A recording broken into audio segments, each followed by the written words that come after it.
Chegou o dia da gente falar da segunda temporada do live action de One Piece. Saiu o trailer da segunda temporada e como eu tava viajando, eu não consegui fazer um vídeo comentando o que eu achei desse trailer, mas hoje a gente vai analisar esse trailer em detalhes e eu vou dar a minha opinião sincera do que eu tô achando até agora dessa segunda temporada. Inclusive as minhas expectativas para a terceira temporada, que também já foi confirmada. Tudo isso não antes de você deixar o seu like, e eu preciso muito do seu like nesse vídeo, e conferir a sua inscrição aqui embaixo. Estamos na reta final para reunir 900 mil tripulantes e só tá faltando você. Vamos lá, galera. Antes da gente comentar o trailer dessa segunda temporada, vamos falar sobre o visual do Chopper, que não chegou a aparecer nesse trailer, mas já tinha recebido um trailer exclusivo alguns meses atrás. Foi um trailer bem pequeno, só para mostrar o visual do Chopper mesmo, mas que vale a pena a gente comentar aqui também. Galera, esse Chopper ficou legal? Pra mim, ficou satisfatório. Não ficou excelente, mas também não ficou ruim. Na verdade, eu acho que quanto mais a gente olha pra ele, e já faz um tempo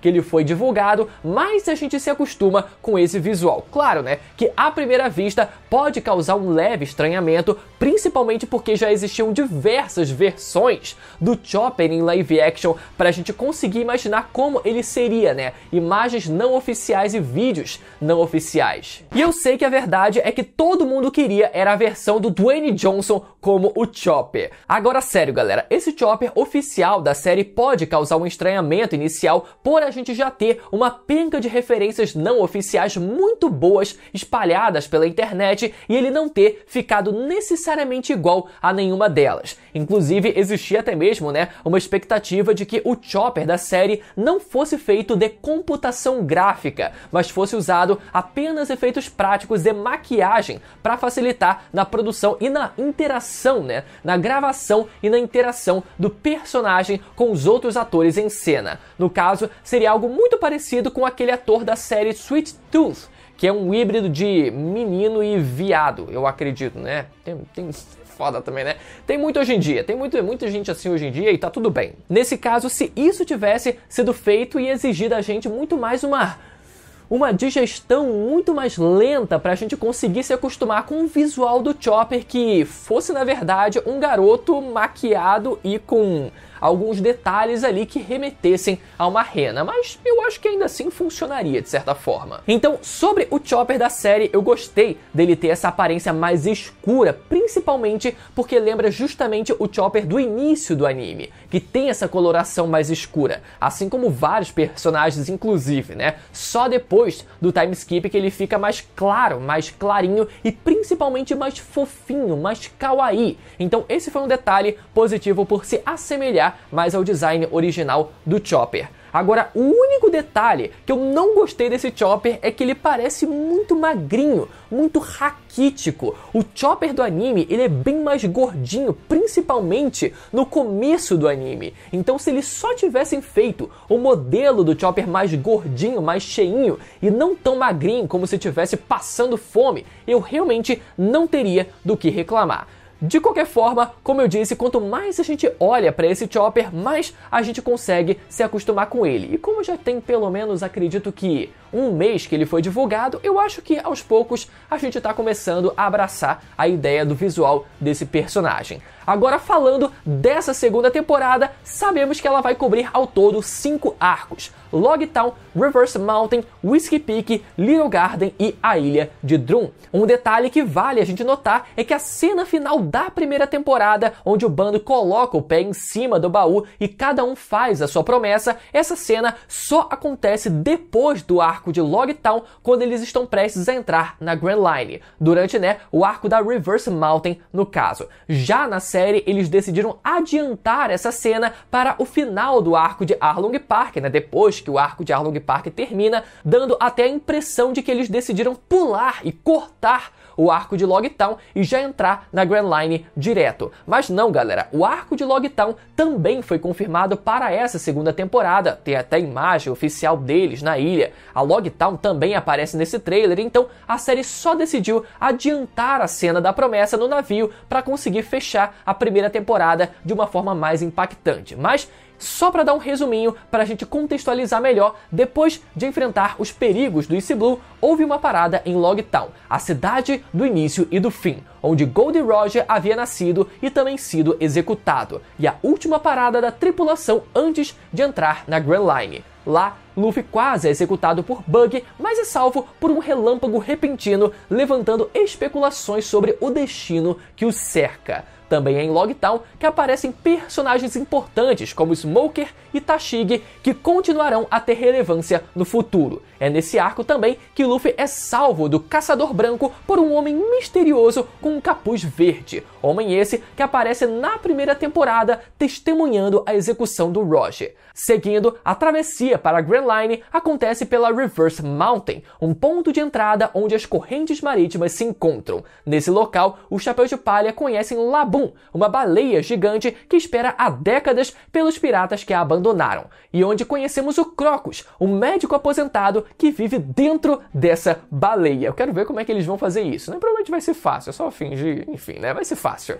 O encontro simboliza o início dos laços que a tripulação começaria a criar ao longo da jornada, como a cena da promessa feita pelos Chapéus de Palha que a gente comentou agora há pouco. Em seguida, a história se desenvolve em Whiskey Peak, uma cidade aparentemente amistosa, mas que na realidade é formada por caçadores de recompensas da Baroque Works. Esse arco serve para introduzir formalmente essa organização criminosa que será central na gigantesca saga de Alabasta. Na verdade, é em Whiskey Peak que a grande saga de Alabasta realmente começa. É também aqui que os Chapéus de Palha descobrem a verdadeira identidade da Vivi, princesa infiltrada na Baroque Works, e passam a ter consciência de que estão entrando em um conflito político de grande escala. Já na ilha de Little Garden, a tripulação se depara com um ambiente pré-histórico habitado por dinossauros e por dois gigantes guerreiros, Dory e Brog, que lutam há séculos em um duelo eterno. Esse arco destaca valores como honra, coragem e a ideia de que o tamanho dos sonhos importa mais do que o tamanho físico. Ao mesmo tempo, a Baroque Works volta a agir contra os protagonistas, mostrando que a ameaça não é passageira e que a organização está em seu encalço por toda a Grand Line. É nesse arco que somos apresentados então ao Mr. Tree e sua assistente Miss Golden Week, os principais antagonistas desse arco. Já o arco seguinte, na ilha de Drum, tem como ponto central a doença da Nami, que leva o grupo a procurar tratamento em um reino marcado por crises políticas. O arco apresenta Tony Chopper, uma rena que comeu a Hito no Mi, a fruta do humano, e que, apesar de ser discriminado, sonha em se tornar um médico capaz de curar qualquer doença do mundo.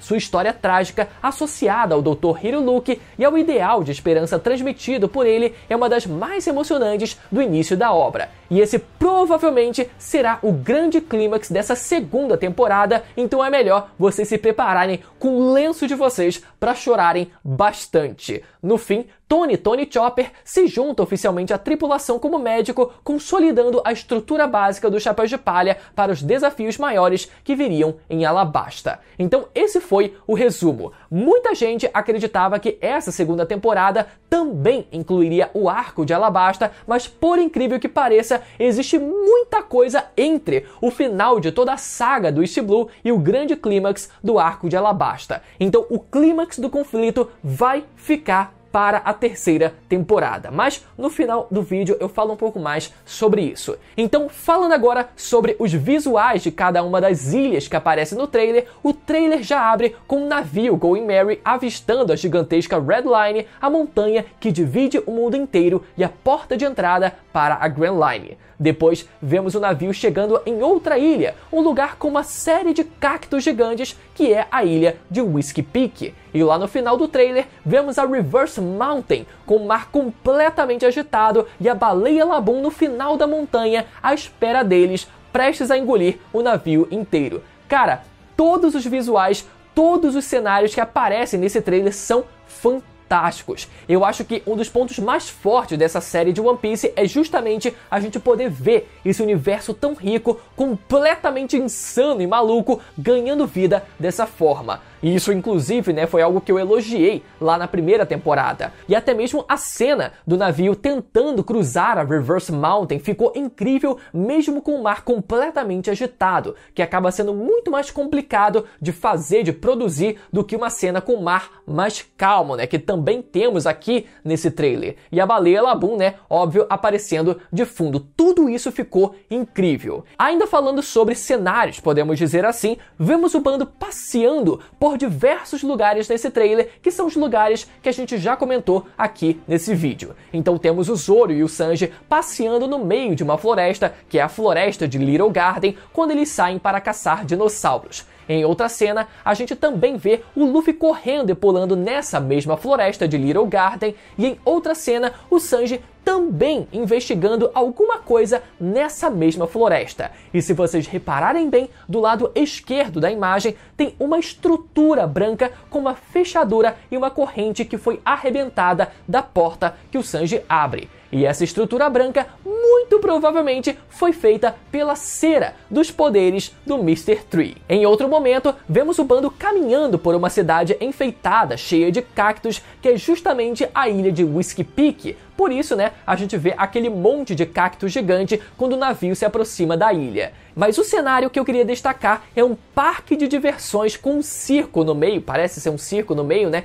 que não existe na história original. Esse parque de diversões foi claramente colocado no meio da praça de Logtown, que no anime é completamente vazia. E apesar do homem não ter aparecido nesse trailer, quem colocou esse parque de diversões em Logtown foi o Bug. Então essa foi uma adaptação muito bacana que a série fez, ao invés, né, da gente ter toda a interação do bando numa praça pública completamente vazia ou só com um monte de gente aleatória ali servindo apenas como figurantes. Eles capricharam no cenário construindo esse parque de diversões. E enquanto na primeira temporada o arco do Bug se passa inteiramente dentro de um circo, ou seja, né, na parte interna da estrutura, aqui nessa segunda temporada a gente não tem apenas um circo, mas sim um parque de diversões inteiro para ser explorado, tanto as partes internas dessa estrutura quanto as partes externas. Em outras cenas, podemos ver o Sop dentro de um local que parece a casa do Papai Noel, ainda nesse mesmo parque de diversões,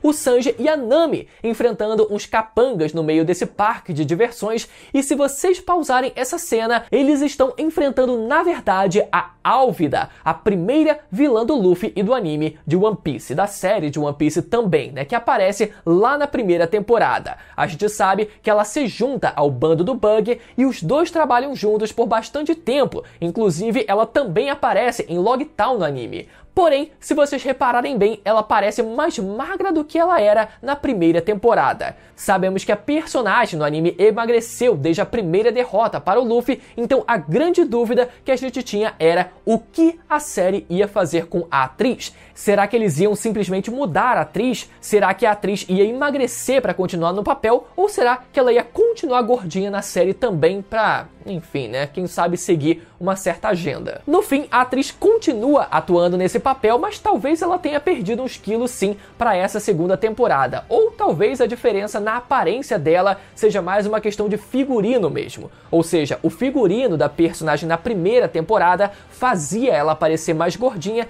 e agora o figurino dela faz ela parecer mais magrinha. De qualquer forma, a carinha dela continua bastante redondinha, né? Eu não sei. Se alguém segue a atriz no Instagram ou em qualquer outra rede social e sabe se ela começou uma dieta de treino pro papel, aí vocês me dizem nos comentários. E falando em figurino, os Chapéus de Palha seguem mudando de figurino a cada arco que se passa nesse trailer. Uma ideia que eu continuo achando muito legal, principalmente por se basear nos figurinos desenhados pelo próprio autor Ishiro Oda para as capas dos volumes do mangá e etc. É uma pena que os personagens quase nunca mudam de roupa na história original. Mas, ao mesmo tempo em que as roupas dos Chapéus de Palha voltaram, as perucas exageradamente coloridas deles também voltaram nessa segunda temporada. Galera, esse é um detalhe que eu continuo achando intancável. A peruca do Sanji é esquisita, nada ao ponto de deixar o ator do Sanji feio, o que deveria ser quase impossível. A peruca do Zoro é mais aceitável, eu acho que é a mais aceitável porque ainda parece um cabelo pintado de verde de verdade. O cabelo do Luffy e o do Usopp são perfeitos. O problema do Luffy, na verdade, é essa camiseta extremamente curta que mal cobre a barriga dele